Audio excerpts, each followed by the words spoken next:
Well, hello everybody. Since I've been in the Philippines, probably the two most often asked questions I receive is, how did you get here? And why the Philippines? And second, how did you and Beth meet? So I want to answer the first of these questions this evening, and that of how I actually got to the Philippines in the first place, which if you would have told me probably a month or two before I landed here that I'd be coming to the Philippines, I would have kind of looked pretty strangely at you and wondered what you were really talking about. It all started in 1996 when I purchased 20 acres in the Montana mountains, and that about 2.5 miles off the main road.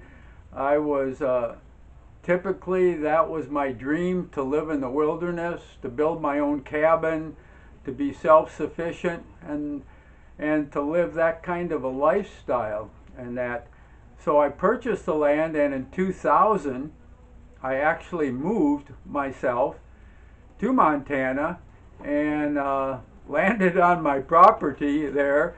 And amazingly, at that particular point, my pickup truck died. I had $1,000 in my pocket, which was everything I owned, basically. I had 20 acres. I had 4 horses to feed. I had no place to live.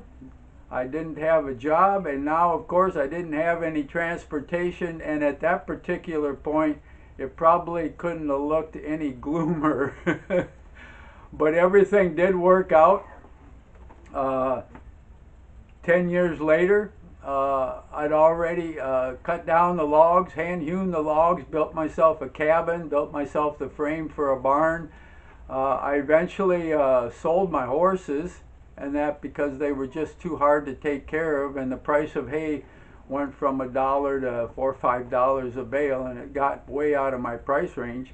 And in between time, I had gone to work in Great Falls, purchased a vehicle, and actually spent my weeks in Great Falls working, and because they had a truck stop there, the Flying J truck stop, I'd sleep there in the evening in my vehicle, and the weekends I'd go home and work at building my cabin and living on my 20 acres.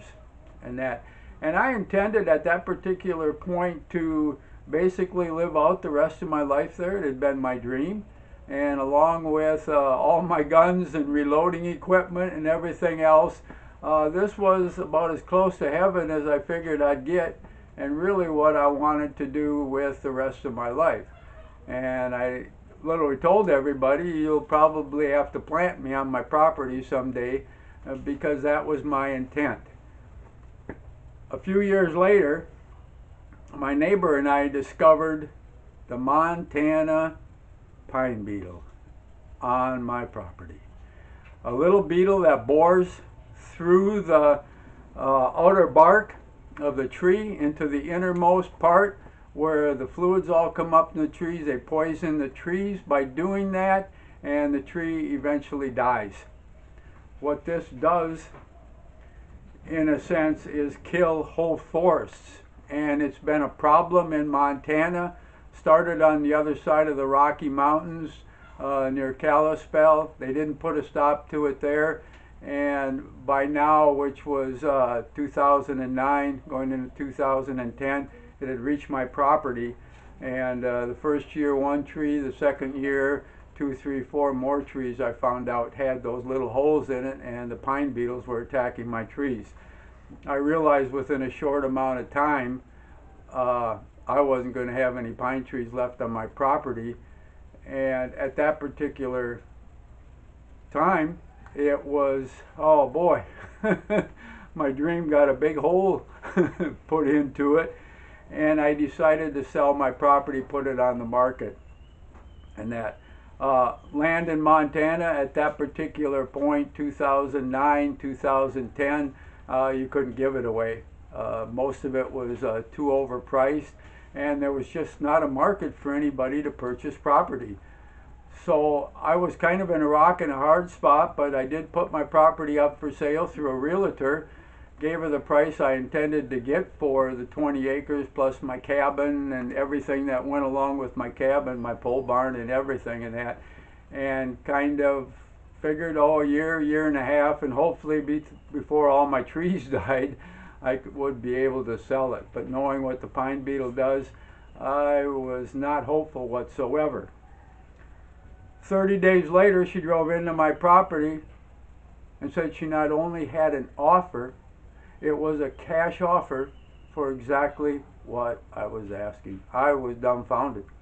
It was like, now what do I do? I'd never made any other plans to go anywhere, to live anywhere else, to work anywhere else but in Great Falls, Montana, and I was about 50 miles south of there, halfway between Helena and Great Falls.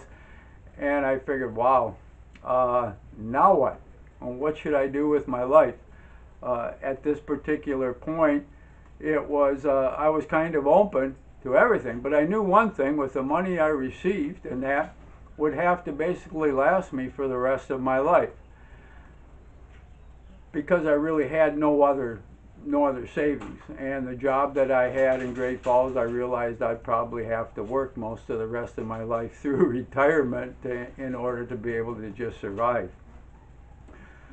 So I bought a travel trailer, 34-foot fifth wheel travel trailer. I bought a pickup in order to pull that travel trailer and headed to the Southern Rockies in New Mexico, to a little city up in the mountains called Silver City.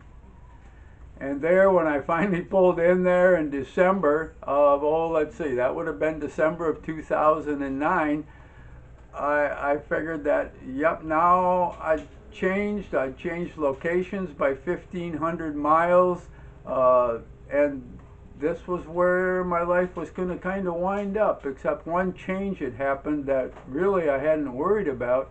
In Montana, I was alone. And it didn't bother me on my 20 acres there, especially when I had my horses and I had a couple of good friends as neighbors there.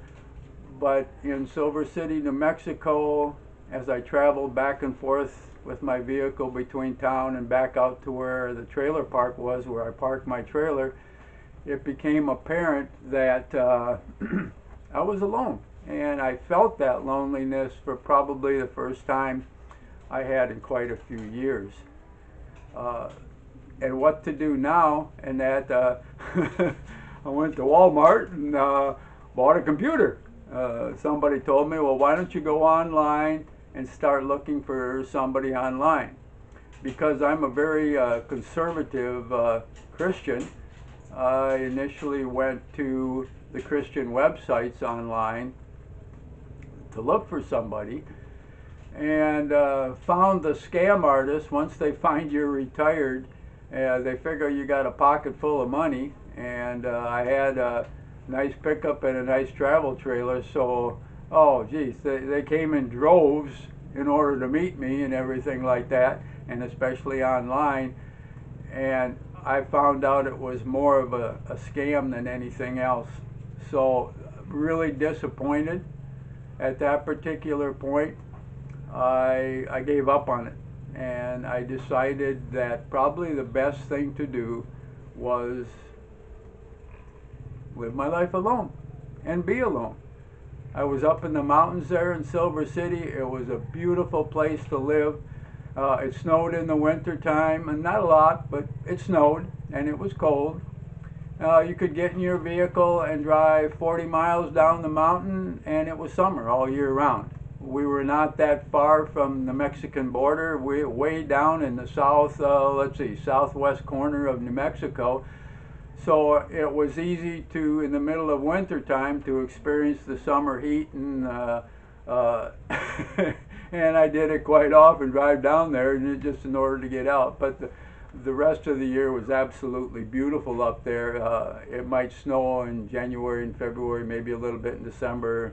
Spring came early, summer was long, and fall was long.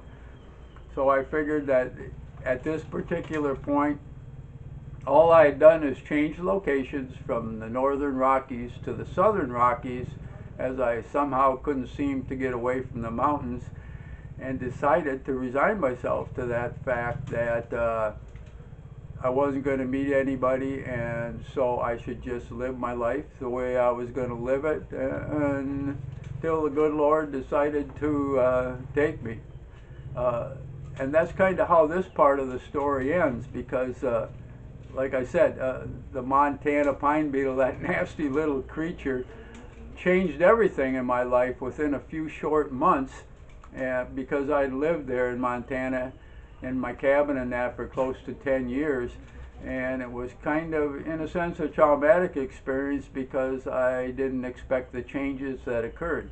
Now that I was in Silver City, I was happy being there, and hopefully I could live out the rest of my life there. I will come back shortly and tell you about part 2, which is how in this process and at this particular time I was able to meet Beth and wind up in the Philippines, period. Like I said, if you'd have told me a month beforehand, I'd have probably said you're nuts.